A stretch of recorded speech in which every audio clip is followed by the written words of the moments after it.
জয় জগৎ বন্ধু সুন্দর।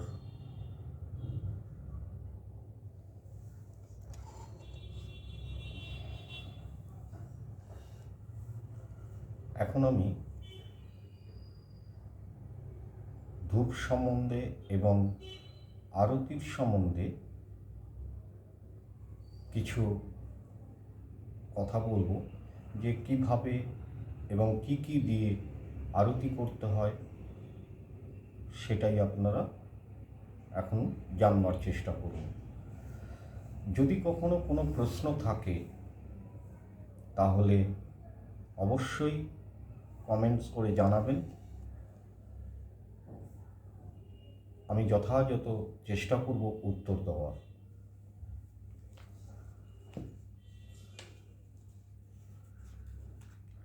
বলছে আরতি কি কি দিয়ে করতে হয়? পঞ্চপ্রদীপ ও কর্পূর,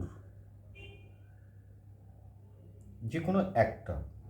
আচ্ছা, দ্বিতীয় হচ্ছে জলপূর্ণ শঙ্খ, জল শঙ্খ যেটা বলি সেটাতে জল পরিপূর্ণ থাকবে।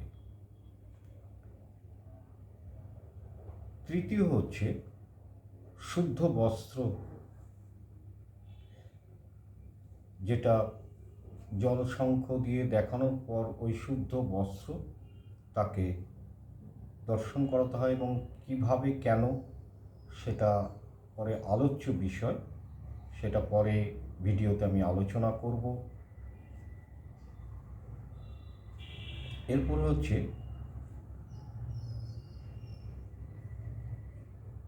পল্লব বা বিভিন্ন রকম ফুল দিয়ে, তুলসীপত্র বেলপত্র দিয়ে আরতি করা হয়। এরপরে আছে চামর, এইগুলো দিয়ে প্রভুকে বা যে কোনো দেবদেবীকে আরতি করবেন।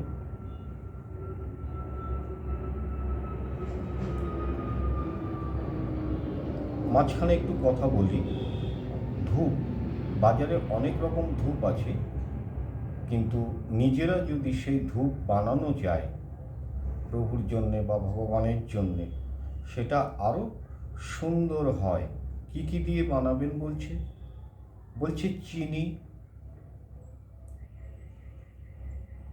গাওয়া ঘি,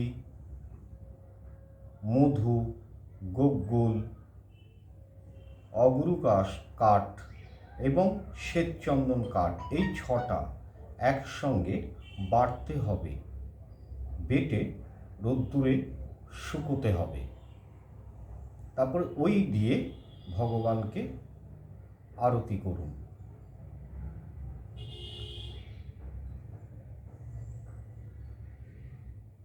কি বলছে, এই যে আরতির মালাগুলো একটা জায়গায় রাখলেন,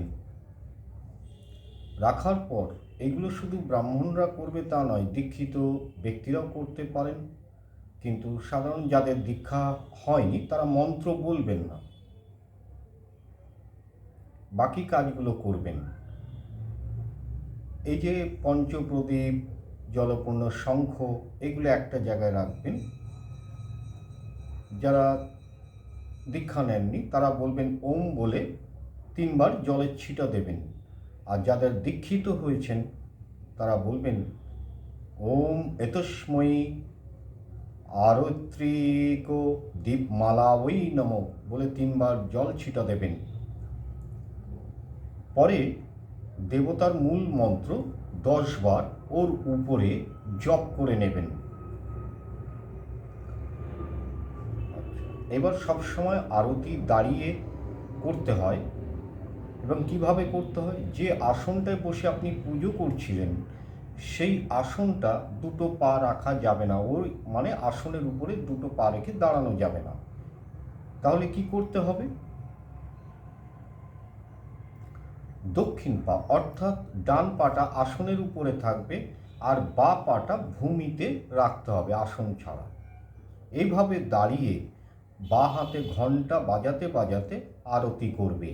প্রথমে কোথায় দেখাবে, দেবতা চরণে অর্থাৎ শ্রীচরণে 4 বার।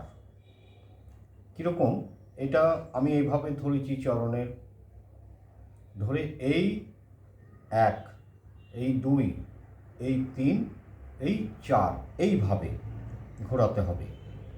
নাভি সমীপে অর্থাৎ নাভিতে 2 বার, মুখমণ্ডলে 3 বার এবং সারা শরীরে 7 বার ঘোরাবে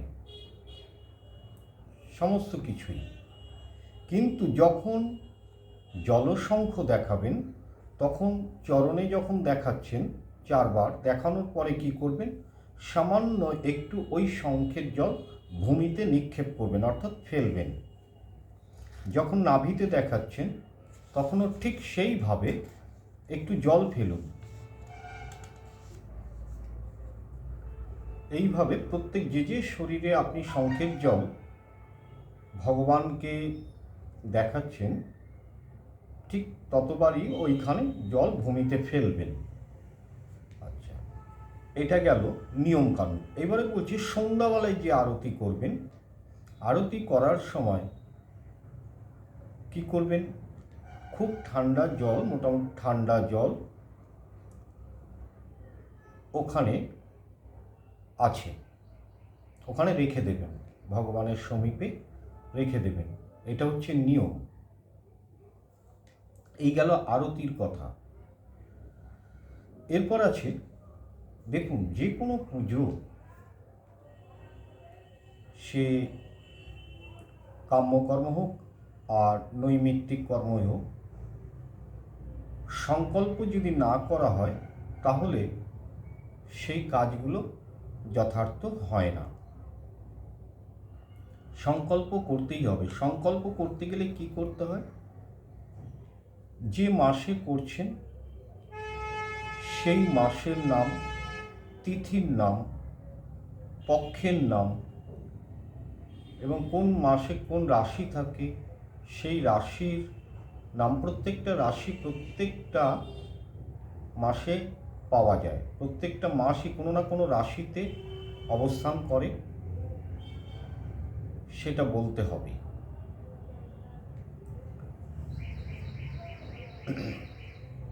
তাহলে দেখা যাচ্ছে সংকল্প 3 করতেই হচ্ছে।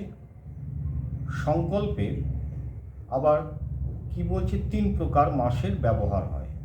একটা হচ্ছে সৌর, একটা মুখ্য চন্দ্র আর একটা গৌণ চন্দ্র মাস বলে করা হয়। এর সম্বন্ধে একটু পরে আমরা এর পরেরটা আলোচনা করব। শুধু এই নিয়মগুলো আপনারা করবেন, যারা ব্রাহ্মণ আছে তারা তো জানেনই, আর যারা অদীক্ষিত ব্যক্তি অর্থাৎ দীক্ষা গ্রহণ করেননি এখনো, তারা কিন্তু এই আরতির যে মন্ত্রটা আছে সেই মন্ত্র উচ্চারণ করতে হয় না, কিন্তু ওম উচ্চারণটা করা যেতে পারে।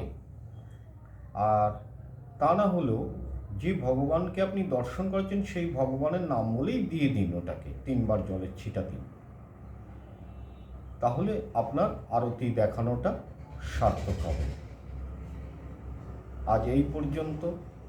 আবার পরে আবার সংকল্প সম্বন্ধে কিভাবে কি করতে হয় সেটা সম্বন্ধে আমি আলোচনা করে দেব।